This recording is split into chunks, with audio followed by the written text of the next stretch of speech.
our senior design project, we partnered with RevBio, a Boston-based biotechnology company focused on revolutionizing bone adhesives. Their novel material, tetranite, is used as a regenerative bone biomaterial that allows bone regrowth post-operation. Our project's goal is to create a 3D printer that prints tetranite scaffolds that can be used as bone implants, allowing missing bone to be regenerated for the patient. Binder jet 3D printing is the basis for our design. Each layer starts with the blade spreading powder from the reservoir over the build plate. Then, the liquid selectively activates the powder.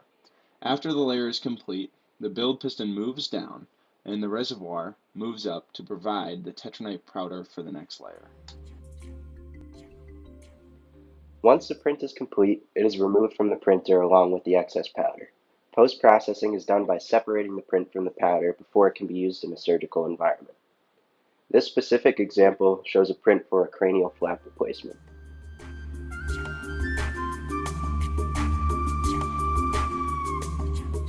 Our 3D printer gives RevBio a functional prototype which they can advance with further research to print customizable implants for patients with bone injuries. You can see it's not depositing ink at the moment. One of the issues we ran into was getting the thermal inkjet to work. But don't worry, stop by our Imagine RIT exhibit to learn more.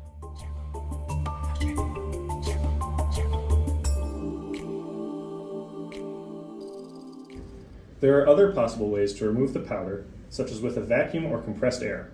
For small scaffolds like this, the easiest method is using a paintbrush to remove the excess powder.